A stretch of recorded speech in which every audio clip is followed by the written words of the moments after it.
Hello everybody, this is Terry Jeanette with the Tapping Flamingo, and today we're going to go through these buttons. So a few weeks ago I was actually visiting with my family in Florida, and my sister Tammy Pally and we decided to go to Cocoa Village, and we went into an antique store, and I bought these buttons, and they were in this jar, and I love buttons. I like to make jewelry out of them and other crafts, and there's a lot of buttons here. Whoa, look at that. I mean, just this jar alone was just about worth what I paid for everything. Oh, look at that. All right, so I'm just going to kind of pick through here, kind of sort them out a little bit. I'm going to get all the big buttons. Some of these buttons look like they've been grouped, which is nice.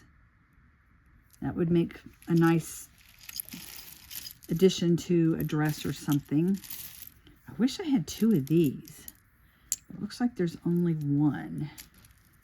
Oh, look at that. Those aren't buttons. Set that over here.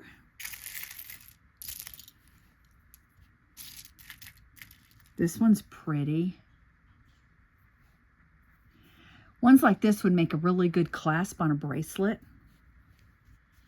This would make a good clasp on a bracelet too. I actually have in mind to do a project with some buttons. I want to make a pair of earrings. Love that color. So I'm kind of on the search for some buttons that I can make into earrings. Those are all together. That would make a nice addition to an outfit. And I noticed these are together. So I'm going to put ones that I have multiples of together like that. I don't know if you can see that or not, but it's an anchor. There we go. Sorry for the lighting in here. It is a rainy day, and there's nothing I can do about that. Let's see. Ooh, I like this one. Again, I wish I had two of those. Doesn't look like there's two of anything. Well, I just say that and then I find these. These all go together. Not sure if that does.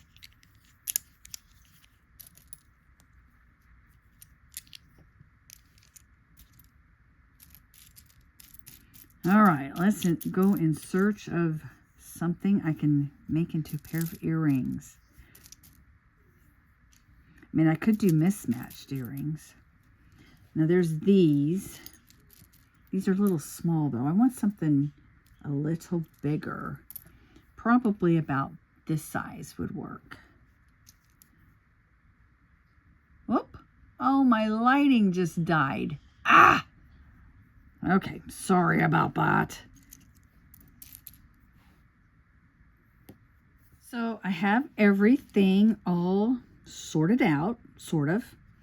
These are my 2-hole buttons. These are my 4-hole buttons. These are my shanks. And these are buttons that go in sets that are already hooked up. So I do know that for this pair of earrings I'm going to make, I do not need these buttons. So I'm going to go ahead and put them back in the jar.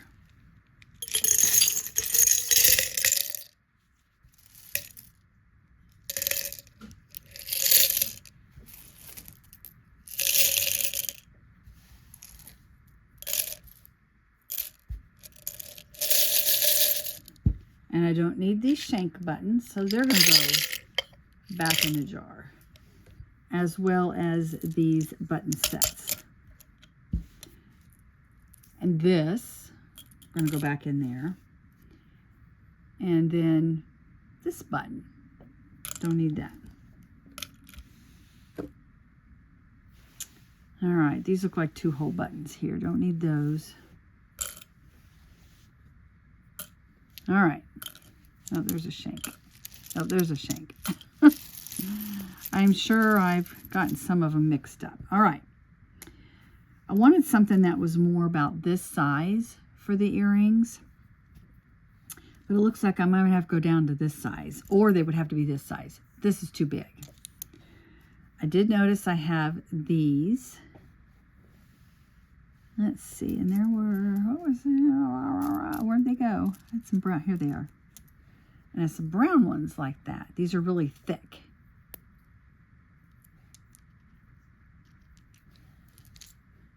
Okay.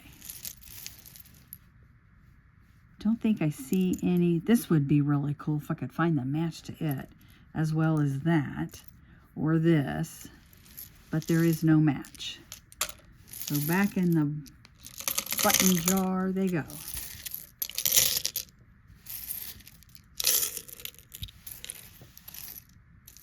This one's pretty cool too.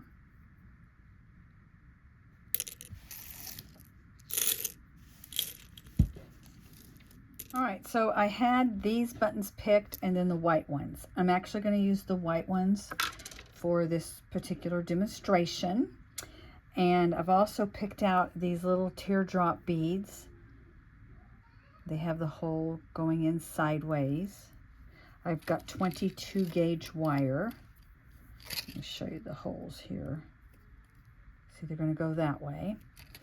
And then I looked in my scrap chain and I found this chain, so we're going to use that. I'll also need some flat nose pliers. I'm going to use these. Well, I'll be honest with you. I tried using these to make jump rings, but they weren't big enough. So I have these, and I went down to the 7 millimeter here. Depending on the size of your button, will determine what size jump ring you need. For these, because they're thick, I needed a very big jump ring. I made these, they didn't work out. So that'll be for another project.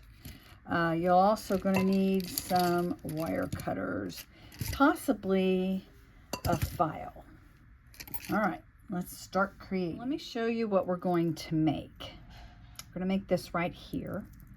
And like I said, I'm going to give you measurements that I use for this button earring, but depending on what size button you're using and how long you want your earring will determine what size you really need for your pair of earrings.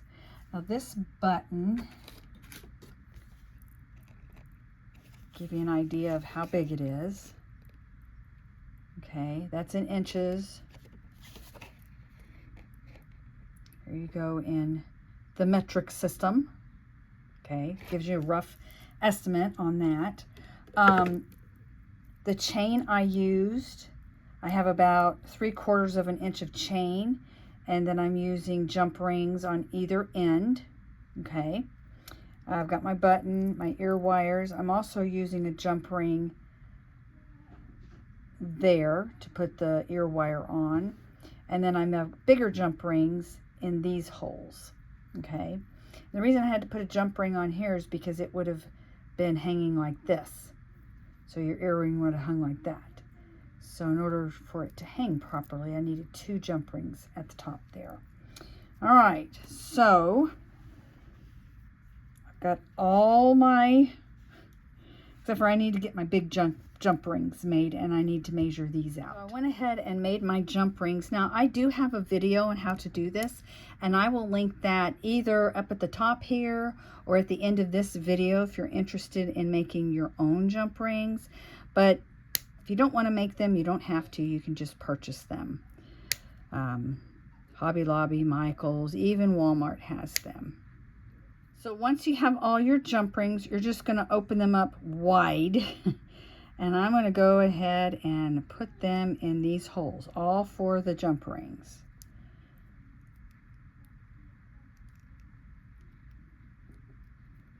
And then I'm going to close them up. And you want to make sure they are closed, that all your jump rings are closed. And if you want, you can use another pair of pliers and just, you can feel that they're rubbing against each other. Okay, that one is closed. I'm going to go ahead and do the rest and I'll be back. So I have all my jump rings in there, and notice, you know, you have square or you can do it on the angle. That's how you want to do it. You want it more like a diamond shape for the holes instead of being square. And you're going to take one of the smaller jump rings and you're going to open it up. Let's see, where's the opening? There it is. Open it up, boom, and then put it into the other jump ring, and then you're going to make sure that you hang your ear wire correctly. So when you pick it up, it's not like that. See, I did it backwards. I want this to show. Okay, so let me fix that. All right, there we go. Now it's all fixed. Now that I've got them all cut, and I just use my regular cutters here. Now, if you're working with stainless steel, I suggest you don't use your nice wire cutters. I usually use my memory wire cutters. This is a very soft metal, so I was okay to use those. All right, so I'm going to get my smaller jump rings. And again, I'm going to open them up. All right, I just got informed that my phone was full, so I had to abandon the project, clear my phone out. Do any of you have that issue? I just love to take pictures and videos and stuff, and anyway, sometimes I just don't leave enough room for my projects. All right, so as I was saying before, open up your jump ring, and then I'm gonna feed it like this, and then put my chain on, and then close that jump ring up. And I'm gonna do that with the other two. Or I guess it's other two. No, other two. Ugh. All right, so you have this. These 3 chains hanging. Now we need to get these teardrops ready to hang at the bottom there, which again, we're going to use those jump rings for that. But what I'm going to do is I'm going to take my 22 gauge wire and I'm going to put it through the hole, and then I'm going to draw both ends up,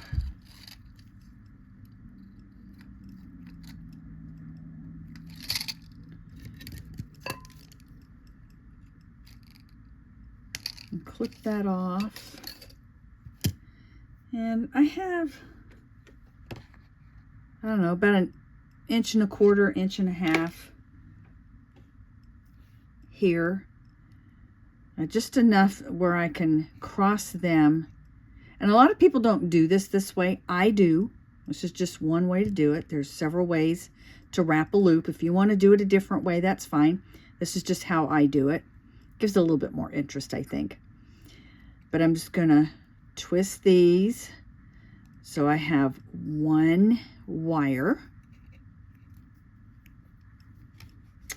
And then I get my round nose pliers, and I'm going at the tippy top because I don't want a big loop. I want just a little loop. And then I'm going to wrap a loop. I'm going to wrap these around.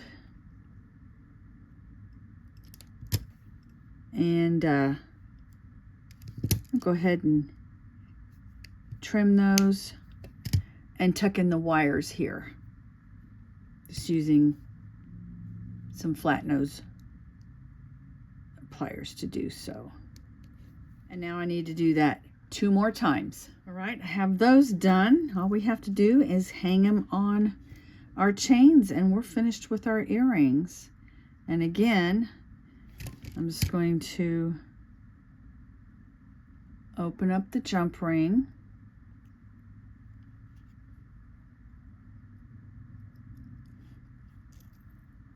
Hang the teardrop. Hang the earring.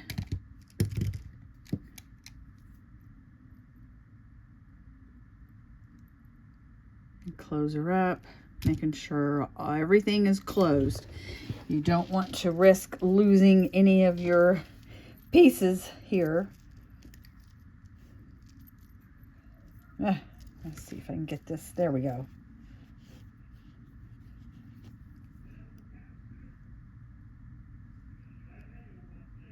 All right, open up your jump ring, hang it on your chain. Whoop, not 2 of them. Hang your teardrop, close it up.